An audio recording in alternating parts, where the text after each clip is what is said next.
Cek mic 1, 1, 2, 3. Cek mic 1, 1, 2, 3. Bicara Bincang agama, raih pahala. Bismillah, Assalamualaikum warahmatullahi wabarakatuh. Alhamdulillah, wassalatu wassalamu ala rasulillah, mabad. Pemirsa Usha TV dimanapun Anda berada, ya, kembali lagi bersama kami di program Bicara, Bincang Agama, Raih Pahala. Dan seperti biasa, program Bicara ini selalu tayang di Usha TV, saluran dakwah keluarga Islami. Dan Bicara akan ngebahas topik-topik yang mungkin sedang hangat ataupun yang sedang terjadi di kita ataupun lingkungan kita. Dan untuk membahas topik itu kita akan meminta pandangan dari sisi syar'inya oleh para asatidzah atau guru kita yang hadir di studio Usha TV. Dan alhamdulillah hari ini sudah hadir bersama kita guru kita Ustadz Wahyudi Hafizullah Ta'ala. Assalamualaikum Ustadz. Waalaikumsalam. Apa kabar, sehat Ustadz? Alhamdulillah. Masya Allah. Ya. Karena Ustadz sehat dan senyumnya juga sudah sehat kayaknya kelihatannya, Masya Allah. Ini Ustadz, Ana ada langsung nanya ini Ustadz ya.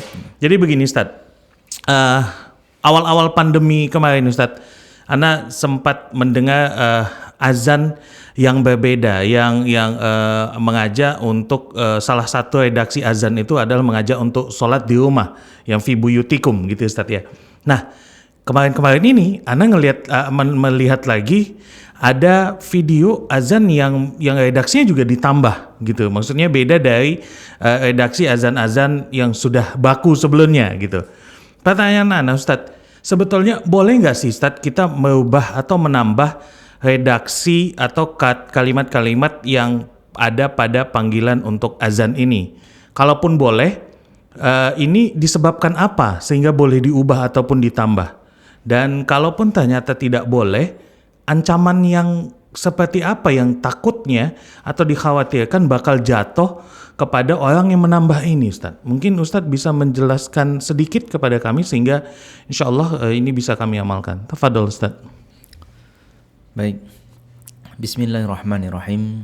Assalamualaikum warahmatullahi wabarakatuh. Waalaikumsalam. Alhamdulillah. Alhamdulillahilladzi hadana lihada wa ma kunna linahtadiya laula an hadana Allah. Asyhadu an la ilaha illallah wahdahu la syarikalah wa asyhadu anna Muhammadan abduhu wa rasuluhu la nabiyya ba'dah.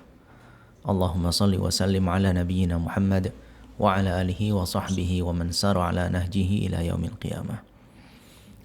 Kaum muslimin rahimani wa rahimakumullahu jami'an. Pertama yang perlu kita fahami bersama adalah beribadah kepada Allah Subhanahu wa taala sifatnya adalah tauqifiyah. Tauqifiyah adalah kita beribadah, melaksanakannya sesuai dengan bagaimana Allah Subhanahu wa taala perintahkan kepada kita. Maka para ulama menyebutkan bahwasanya al-aslu fil ibadati haram. Hukum asal dalam beribadah itu hukumnya haram. Tidak boleh sama sekali untuk dilaksanakan. Hatta idza ja'al amru bihi. Sampai datangnya perintah, sampai adanya perintah untuk melaksanakan hal tersebut, maka barulah kita melakukan ibadah ini. Maka secara makna lain kita katakan tidak boleh sama sekali kita menyatakan ini adalah ibadah, menyatakan ini akan meraih pahala, seperti inilah salah satu peribadahan di dalam Islam, tanpa kita tahu apa dalil atau apa dasar dari pelaksanaan ibadah itu. Baik kita dapatkan dari Al-Quranul Karim atau kita dapatkan dari hadis-hadis Rasulullah Sallallahu Alaihi Wasallam. Nah, itu yang perlu kita ketahui bersama. Nah, berkaitan dengan azan yang ditanyakan tadi, azan ini adalah termasuk syiar Islam. Azan ini termasuk hal yang dikumandangkan setiap hari di 5 waktu di semua negara muslimin yang bergema di sana sini. Ini adalah syiar Islam yang memang harus dilantunkan setiap hari. Memang itu adalah bentuk syiar di dalam Islam. Lah tentu ibadah-ibadah seperti ini pun ada aturannya di dalam Islam. Ada hadis-hadis Rasulullah SAW yang menjelaskan hal tersebut. Azan yang setiap hari kita dengar ya, di masjid-masjid di sekitar kita, benar itu adalah salah satu bentuk lafaz azan ya, dengan kombinasi Allahu Akbar atau takbir 4 kali di awal, lalu syahadat asyhadu alla ilaha illallah 2 kali, asyhadu anna muhammadar rasulullah 2 kali, hayya 'alas shalah 2 kali, hayya 'alal falah 2 kali, kemudian Allahu Akbar la ilaha illallah. Ini adalah salah satu bentuk riwayat tentang bunyi adzan itu sendiri. Dan sebenarnya masih ada lagi riwayat-riwayat lain yang menyebutkan tentang bentuk adzan ini. Ada satu riwayat yang menyebutkan takbir di awal itu tidak 4 kali, hanya 2 kali. Ada riwayat lain juga pengulangan terhadap 2 kalimat syahadat. Jadi setelah asyhadu alla ilaha illallah 2 kali, asyhadu anna muhammadar rasulullah 2 kali, diulang lagi asyhadu alla ilaha illallah lagi 2 kali, asyhadu anna muhammadar rasulullah 2 kali. Nah, ini banyak disebutkan di dalam kitab-kitab para ulama dan kitab-kitab hadis yang menjelaskan tentang riwayat lafaz-lafaz di dalam mengumandangkan adzan. Nah, dan memang juga ada sesekali terjadi penambahan. Seperti riwayat tentang adzannya Bilal bin Rabah ya, radhiyallahu anhu. Beliau menambahkan di waktu subuh adzannya dengan as-salatu khairum minan naum. Ya. Jadi selain dari takbir, syahadat, kemudian hayya 'alas shalah, hayya 'alal falah, beliau tambahkan dengan as-salatu khairum minan naum. Ada riwayatnya begitu. Tambahan lain juga misalnya adalah di dalam riwayat Ibnu Abbas radhiyallahu anhuma yang beliau perintahkan muadzinnya untuk menambahkan lafaz sallu fi buyutikum au sallu fi rihalikum.